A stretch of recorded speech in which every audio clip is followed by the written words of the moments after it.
Hi, everyone. This channel is about customer success, and it's targeted for customer success executives and leaders who want to make an impact on their organization. And usually when we want to increase net retention rate, advocacy, customer retention, deal with churn, we have to renovate and optimize our strategy, new processes and new KPIs and new systems in place. And then sometimes the team adopts it, and sometimes there's crickets.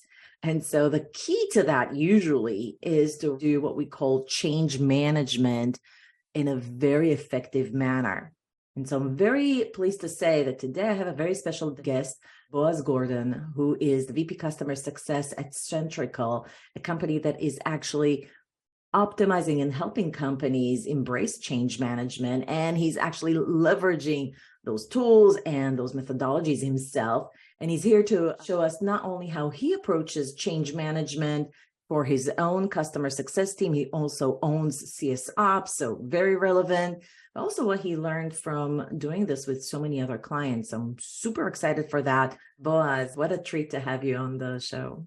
Thank you, Irit, for having me. Can you tell us a little bit about your team? Because you actually leveraged all these methodologies on your team. And so just to give some context, how big is your team? How old is the company? So Centrical offer a unique combination of performance management, AI-driven microlearning, coaching, and a lot of gamification that helps organization drive success of employees and managers. We're spread across the world. We have offices in Israel, the US, in Australia, in the UK, and the CS team also is spread across many continents. In our customer success team, we have customer success managers, we have technical account managers, we have support that is also part of our organization. We have customer education, CS Ops, customer solution area that we are helping customers to build the platform to answer their needs. Quite a big team and very diverse with a lot of personalities and a lot of cultures and a lot of excitement.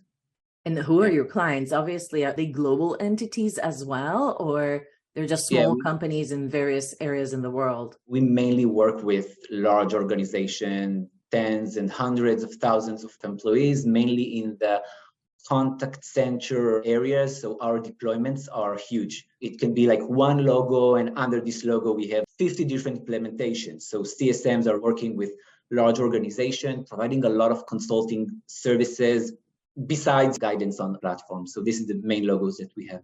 Teams all over the world, multiple specialized roles, multiple customers with different needs and unique systems because they're large, incumbent. And also different operation models from high touch to more low touch customers. So it also requires different skills from people. Absolutely. Yeah, lots of complexity. So what does work well for your team now, given this environment? I think it's in general more challenging to run a complex team versus a simplified team of 5 CSMs all located in the same geography, serving the same type of customers in the same geographical area. But what does work well for your team now? Things work well when everyone understands the purpose of why we're doing things, from a company level to the CS level to the individual portfolio level. So when we all understand the priorities, why are we doing things? I think this is the key these days when we're doing more with less and all these things. So it's really be very focused on what we're doing and aligning with sales, company board, and executive. So we are all very focused on the same goal. I think this is what works well. And then it makes things easier. What do you think is one of the biggest strengths for your CSM team versus other teams that you have run in the past? Collaboration. One of our mantras is you cannot succeed alone. For every customer in the beginning, we have customer success manager and a technical account managers that are working together on a specific customer, working together, sharing the knowledge with the wider team and hear how others are doing. This is the deal breaker. What kind of strategies have you implemented since you came to the role to achieve these results? When I started, we were a very small team. It was mainly around CSMs and technical account managers, a little bit of support, but it was mainly focused on onboarding and getting things work. With the years, I think this is what I've been doing. So building the CS Ops and building the customer education and building the support team and building the solutions area and building the customer marketing team. So it's around building the foundations that will help us to scale. And there is a lot of growing pains with building, but it's also a lot of fun. And it's an ongoing journey. It's not like a one-time thing. We are constantly optimizing things and changing things. You set up a lot of specialized roles and functions. How did that help to foster a collaboration culture within your team to make it one of the biggest strengths for them? Getting people involved in the change. When we're changing a lot of things, getting people to be part of this journey and the building process. And then later on, they become the ambassadors. They become the one who support their colleagues. And then these things come naturally because then people are reaching out to each other and getting the help and getting the support. And also putting framework and opportunities for collaborations, weekly meetings for CSMs, for TAMs, global CS meetings, on-site visits, like we are traveling to see each other. There is also a lot of formal framework for people to collaborate. Of course, Teams and Slack and like all of these different channels that people can interact with each other. You talked about implementing change management that resulted in better collaboration with the team. If you look at what the team is able to achieve and how they work with customers before and after, what was the impact on the business? And what would have happened if you did not implement these facilitated collaboration between the team members? Let me give you an example from 2 years ago. Okay. Up until then, we were training our customers. CSMs, technical account managers, were spending tons of hours training customers. At the end of the day, it was difficult for us to scale. We launched an academy for customers. We are using our platform. It's a gamified experience to learn the platform. Admins are experiencing the platform like their future users. And by that, they learn how to work with all the elements of the platform, which is like rich with different modules and functionalities. This was a huge change for us. And it was something that we were afraid to do because the SMs are used to do things in a certain way. And suddenly we're saying, stop training. We learn by themselves. There is a lot of practice and a lot of gamification and a lot of celebration. And this was a big, big change for us. And the collaboration aspect here was significant because if we didn't have buy-in from the CSMs themselves and the technical account managers who believed in that, understood that a change is a must here. We need to do something different. This academy would fail. From the very beginning, we applied all kinds of change management tactics to get people involved from the very beginning, to help our customer education department to shape the experience, to prioritize what will go first, maybe we can push for later. They were an integral part of building it.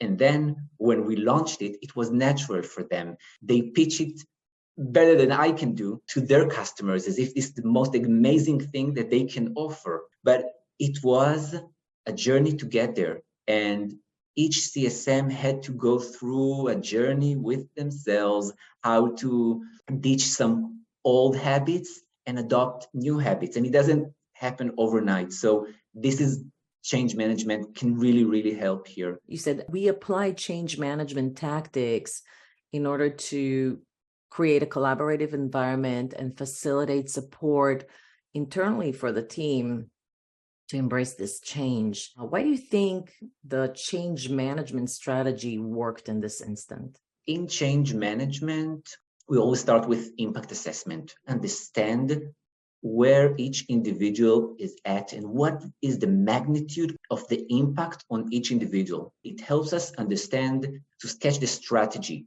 So we will do more enablement or more training or more communication. It always starts with understanding the landscape and who are all the people that are going to be impacted. Oh, it's easy to think like, yeah, it's CSMs, but no, actually it's not. It's CSMs, the technical account managers and support, and even sales. Sales is also impacted because we want them to set expectations with customers.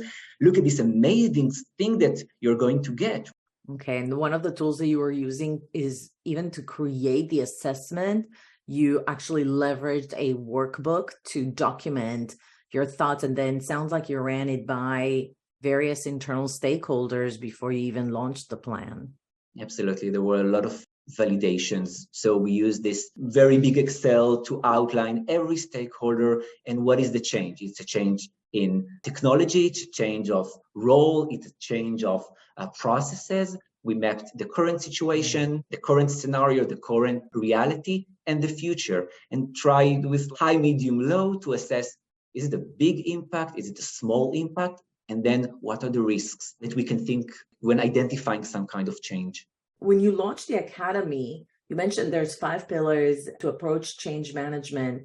As you were thinking about launching your academy, how did you leverage this framework to have such a successful change in the company and have your CSMs embrace it? We started with change impact assessment. We mapped all the different stakeholders that are going to be impacted by launching this new academy, how it's going to impact CSMs, so the current situation and the future, technical account managers, current stage and future, and how they're going to be impacted. It's a big change or a small change.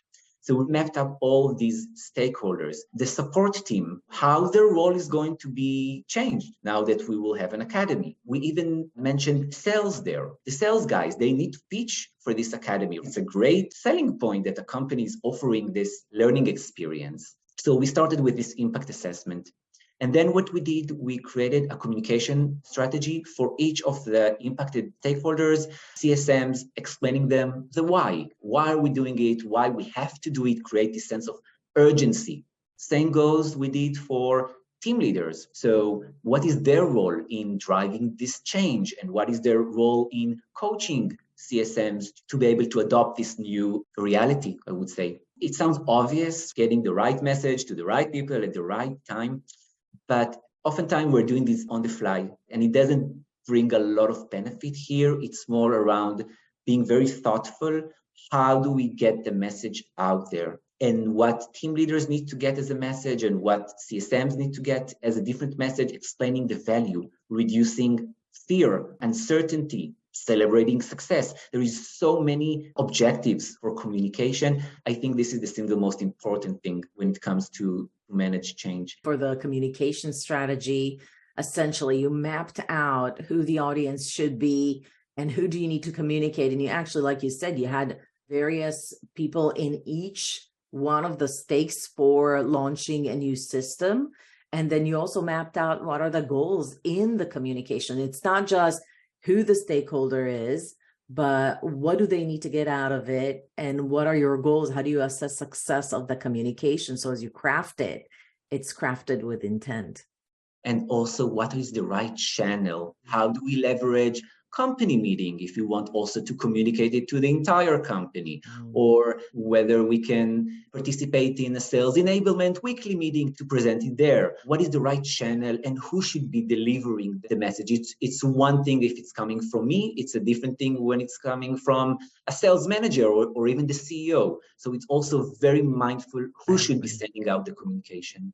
Yeah, I agree. It's important, the channel and who is delivering the message. So the communication started from the very beginning, much before we even launched it. Then we moved to more what we call the engagement strategy, bringing communication to life. We told them that it's going to be amazing, great. People want to feel the future. We want to make it real for them. While we were working on the building the platform, we always show them how it's going to look like and getting them experience with bits and bytes of the future academy, getting people excited and creating this buzz. We decorated the office, created these teasers. It's getting people excited. As we approached more the go live date, we established a training or an enablement plan. Okay, so I have a new customer. What do I do now? How do I get them on the platform? Detailed enablement plan, multiple sessions on how to onboard your customers to the platform, how to pitch it in your kickoff presentation with your new customer. So a lot of simulations, a lot of role play scenarios. What happens if my customer don't want to use it? What should I say? And again, everything was very thoughtful because we had this impact assessment, because we knew exactly what is their current role and what is the change in their day-to-day. The readiness approach is, I like to call it like it's a human checklist. Working on the platform, we had a lot of checklists. Did we do that? And did we integrate it? And a lot of moving pieces. Here, it's a human checklist. Are we ready as an organization? Did we enable people? Are people on board with us? What else needs to be done? and then we went live. But the post-go live strategy is as important as everything before, because people had a lot of questions and a lot of concerns at the beginning. So we opened a dedicated Teams channel, like a hotline, so they can ask questions. We were talking about it in CSM's meeting. People were sharing their best practices, how to engage their customers. We ran a survey several months after to gauge where people are at. Wow. So it's really, really methodical way to approach any change. And again, this academy is only one example of many changes that we are doing. And not every change needs this full change management approach. Smaller changes can have like small stuff, a couple of tools here and there. It's more a mindset before we are even doing something. One of the pillars that you also focused on is post go live. How do you foresee a post go live? A lot of companies, when they think about go live, it's first few weeks after the launch. Is this how you perceive it as well? First period after going live is super, super critical to make sure that there is momentum, that there is this initial adoption of processes. So it's first around, okay, people have questions, where do they go? Are they going to their managers, or they're going to come to me, to the CS ops, to the customer education? So making it clear, if you have questions, where do you go? When it comes to assessing the adoption, how do we measure it? It's super, super important to define the metric. What are we measuring? How are we going to measure it? And if we see something that is going wrong, what are we going to do about it? So it was mapped out from the beginning. How are we going to measure it? Also celebrating success. If we see some great stuff, highlighting the individuals who are highly engaged with this new process and new technology. So you actually had a very thoughtful, intentional plan that emerged from your change impact assessment, where you outlined all the stakeholders, how is it going to impact them? And then you thought about each one of those backbones of a change managed strategy. So I'm happy that you outlined it for us. So then you take each one of the components of the strategy and you're actually developing an intentional change management plan. And you're thinking about each one of the phases of rolling something like that out. And what do you need to do in each phase? And I love how you think about launching an academy or launching a new process or launching a new system as a multi-phased process. You start with aligning everybody on the vision. Then how do you get them excited? And I love that you're thinking about getting them excited in each single phase of the change management. You don't wait until launch like some companies do. You're actually saying, no, let me get you excited from the moment I ideate to the moment I design this, to the moment I help you enabled in the training, and then obviously in go live. Any kind of thoughts around templates to use? What did you use to plan all this, and who got involved in planning this? And how long did it take? It took a long time, a specific project, and many people were involved, like customer education team, the CS leads, but also many of the CSMs. And I think one of the change management tactics that we were using here is what we call change champions. Change champions are the people that like new stuff. They like to adopt new technologies and new processes. So we brought them on board and we made them really part of the process in evaluating our decisions and helping us even with the communication to the rest of the team. It's like ambassadors of the change. And it's important to recognize these individuals that are putting time and effort on top of everything else that they're doing to help us. We used a lot of project management tools because, again, there were a lot of moving parts, even QAs, like to make sure that everything is working perfectly before we launch it. We want to make the most amazing experience for new admins, for new customers. You have a huge team.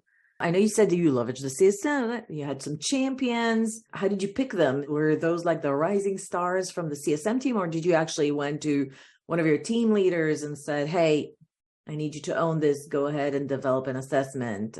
So first of all, again, we have an amazing customer education team, an amazing CS ops. With the champions themselves, it comes bottom up and top down. There are people, again, in every group of people, there are people who are naturally like to adopt, like these early adopters. So they will approach us, want to get involved, and I heard about it, and things like that. And the top-down approach was more like, hey, managers, we're working on this thing, and maybe you want to nominate one of your people to get involved as people who expressed a will to do something else on top of what they're doing from a career development, top-down and bottom-up.